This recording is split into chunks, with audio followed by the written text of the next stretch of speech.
దౌర్జన్యాలు అంటే నాకు అదే అర్థం కానిది ఏంటంటే, అసలు ఈ దాడులు చేయటం, దౌర్జన్యాలు చేయటం వైసీపీ వాళ్ళ డిఎన్ఏ అండి.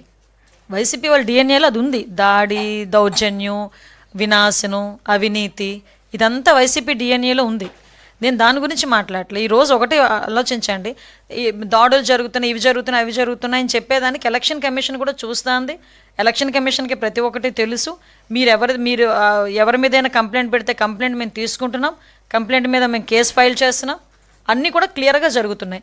జరుగుతున్నా కూడా అక్కడ అంటే నాకు అర్థమైంది ఏంటంటే, పులివెందుల్లో ఒక ఓటమి భయం అనేది వైఎస్ఆర్సీపీకి పట్టుకుంది. సో దాన్ని బేస్ చేసుకుని బయటికి ఏదో జరిగిపోతుంది అక్కడ అన్నది చేస్తున్నారు. మీరు అబ్జర్వ్ చేశారో లేదో, ఆయన 11 సీట్లు పడిపోయిన వెంటనే ఏమైనా ఈవీఎంలు తప్పన్నాడు. అంటే ఏదో రకంగా ఎవరో ఒకరి మీద నెపం నెట్టాలి. సో ఈరోజు మేమున్నాం కాబట్టి, కూటమి ప్రభుత్వం ఉంది కాబట్టి కూటమి ప్రభుత్వం మీద నెపం నెట్టున్నారు. ఇవ్వనేయండి.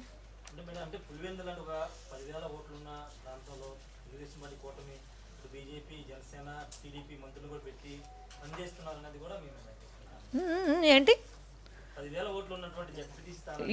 ఓట్లు ఎన్నో కాదండి. మంత్రి ఇన్ఛార్జ్ మినిస్టర్ వెళ్ళకూడదా? ఇన్ఛార్జ్ మినిస్టర్ వెళ్ళకూడదా? వెళ్ళాలి కదా, వెళ్తాం కదా. ఎలక్షన్ మేము వాళ్ళకు మళ్ళీ తీసుకొచ్చి దొంగోట్లను అందులో పెట్టించో, లేకపోతే రకరకాల మనుషులను తీసుకొచ్చి అక్కడ ప్రచారాలు చేయించో మేమేం చేయలేదు. మీరు 10,000 ఓట్లున్నాయా, 1000 ఓట్లున్నా, 10,000 ఓట్లున్నా ఎలక్షన్ అన్నది as per election commission guidelines ప్రకారం ప్రజాస్వామ్య పద్ధతిలో జరగాలి.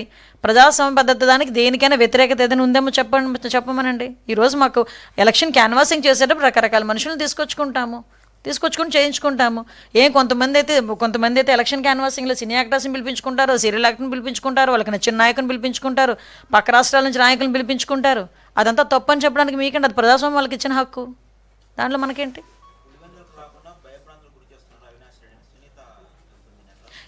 విషయం ఏంటంటే, సాక్షాత్తు సునీతమ్మ సొంత చెల్లెలు బయటకు వచ్చి మొన్న నిజంగా ఇంటర్వ్యూ చూస్తే ఆవిడ బాధ ఏంటన్నది నిజంగా అర్థమైంది.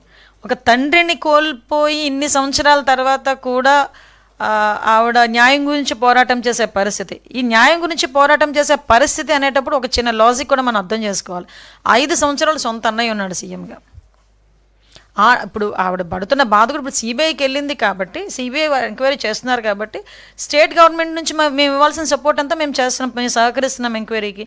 లాస్ట్ 5 years గోల్డెన్ పీరియడ్ మొత్తం పోయింది. సో అందుకే లేట్ అవుతుందన్న బాధ.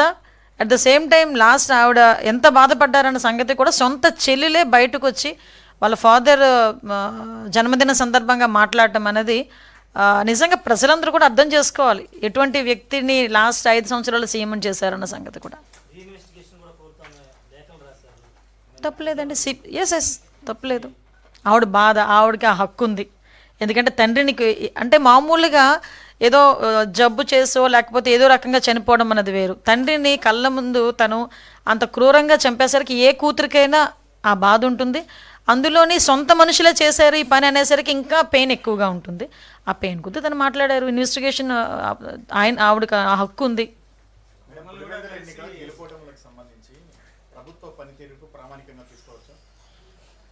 అంటే 10,000 ఓట్లకి సంబంధించి ప్రామాణికంగా మనం తీసుకుంటాం.